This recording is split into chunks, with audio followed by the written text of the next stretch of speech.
Hey guys, welcome to my YouTube channel. देखिए, आज हम क्लास 6 के 3 चैप्टर के बारे में बात करेंगे। जहाँ से पहला टॉपिक है मध्य पाषाण काल। तो मध्य पाषाण पाषाण काल में हम हमें पर्यावरणीय बदलाव मिलते थे। लोगों का ध्यान कुछ बातों की ओर गया, जैसे खाने के योग्य वनस्पतियाँ कहाँ-कहाँ मिल सकती है, बीज कैसे-कैसे अपनी डंठल से टूटकर गिरते रहते हैं और बीजों का अंकुरण कैसे होता है, उनसे पौधे कैसे निकलते हैं। ये टॉपिक तो मैंने अपने लास्ट वाली वीडियो में बताया है, बट एक बार फिर भी मैं सोच रही हूँ थोड़ा सा रिवाइज ही कर दूँ। ओके, सो सबसे पहले जिस जंगली जानवर को पालतू बनाया था वो कुत्ता था। जंगली पूर्वज थे, वो सभी जानते थे। झुंड में रहने वाले ज़्यादातर खास घास खाने वाले भेड़, बकरी, गाय, सुअर आदि जानवरों को हम लोग पालतू बनाया, मतलब उन लोगों ने पालतू बनाया। और बचने की प्रक्रिया के बारे में भी हम लोगों ने देख लिया है। अगर आप चाहें तो मुझे कमेंट करके पूछ सकते हैं, तो हम ये आपको बता सकते हैं। बट हमारा जो नेक्स्ट टॉपिक है वो है एक नवीन जीवन शैली। तो हमारा नेक्स्ट टॉपिक है अस्थायी जीवन की ओर। उसमें हम लोग देख सकते हैं जो बुर्ज होम है उसे वर्तमान कश्मीर में है। जैसा कि सभी लोग जानते हैं, ये लोग गड्ढे के नीचे घर बनाते हैं जिन्हें हम लोग गर्तवास कहा जाता है। इसमें उतरने के लिए सीढ़ियाँ होती थी और हम लोग देखे हैं कि जो पूरा मतलब जो पहले की सीढ़ियों को छाप दिया गया था वो हमारा किसमें था, धौलावीरा में। ओके, नाउ हमारा नेक्स्ट पॉइंट ये है, पुरातत्वविदों में झोपड़ियों के अंदर और बाहर दोनों की ओर स्थानों में आग जलाने की जगह मिली थी। नवपाषाण युग में औजारों की धार की ओर अधिक पैना करने के लिए ऊन और पॉलिश चढ़ाई जाती थी, मतलब कि वो ज़्यादा टिकाऊ और अच्छा लगे उसके लिए उसमें हम लोग वो लोग पॉलिश करते थे। उसी तरह प्राचीन प्रस्तयुगीन औजार का निर्माण प्रयोग लगातार होता रहता था। कुछ औजार से हड्डियों से बनाए जाते थे और कुछ लकड़ियों से।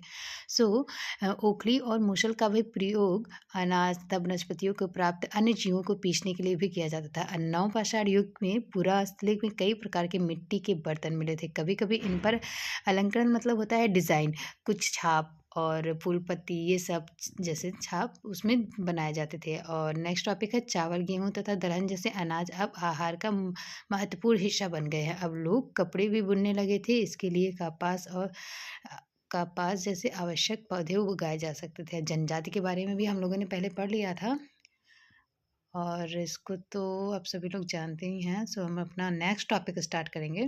हमारा नेक्स्ट टॉपिक है मेहरगढ़ में जीवन और मृत्यु। मतलब उसमें दिखा गया है कि जीवन कैसे था और मृत्यु कैसे होता था, इन सब के बारे में बताया गया है। ईरान जाने वाले सबसे महत्वपूर्ण रास्ते बोलने, जैसे कि दर्रे के पास एक हरा भरा समतल स्थान है। ठीक है, ये पॉइंट हमारा है जो कि बहुत ही ज़्यादा इम्पोर्टेंट सा है। मेहरगढ़ में बस्ती का आरंभ लगभग 8,000 साल पहले हुआ था। इस इलाके में सबसे पहले स्त्री पुरुष में जौ, गेहूँ उगाना और भेड़ बकरी पालना सीखा था।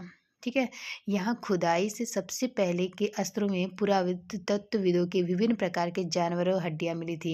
इनमें हिरण तथा शुअर जैसे जंगली जानवर की हड्डियाँ भी शामिल थी। उसके बाद से अस्त्रों में भेड़ बकरियाँ की हड्डियाँ भी शामिल हो गई। मेहरगढ़ में चौकोर तथा आयताकार घरों का अवशेष मिला था। प्रत्येक घर में 4 या उससे ज़्यादा कमरे, जिसमें से कुछ संभवतः भंडारण में काम में आते थे और कुछ लोगों के रहने में काम आते थे। यहाँ के लोगों की अवस्था थी कि मृत्यु के बाद भी जीवन होता था, इसलिए कब्रों में मृत्यु के साथ कुछ सामान भी रखे जाते थे। जो पहले के लोग थे वो ये सोचते थे कि जो मृत अवस्था में है उसके बाद भी इंसान को जीवन मिलता था, इसलिए उन लोग का सोचना था जो कब्र व जहाँ उन्होंने बॉडी को दफनाते थे उसे कब्र कहा जाता, और कब्र के साथ कुछ सामान भी रख देते थे। मेहरगढ़ में कब्र में एक मृतक के साथ एक बकरी को भी दफनाया जाता था। नेक्स्ट टॉपिक है दावोजली हैंडिंग या पूरा स्थल चीन और म्यांमार के बीच में जाने वाली रास्ते से ब्रह्मपुत्र की घाटी से होकर एक पहाड़ी पर है। यहाँ खरल और मूसल जैसे पत्थरों के उपकरण मिले हैं। इनसे पता चलता है कि यहाँ लोग भोजन के लिए अनाज उगाते थे। यहाँ से जेडाइट पत्थर भी मिला है जो संभवतः चीन से आया है। इस पुरास्थल में कास्ट्रॉम अति प्राचीन लकड़ी जो सख्त होकर पत्थर बन गई और औजार के बर्तन भी मिले हैं। इनमें हम लोग बर्तन का उपयोग भी वहाँ होता है, ऐसा हम लोग इसमें जान सकते हैं। Thanks for watching.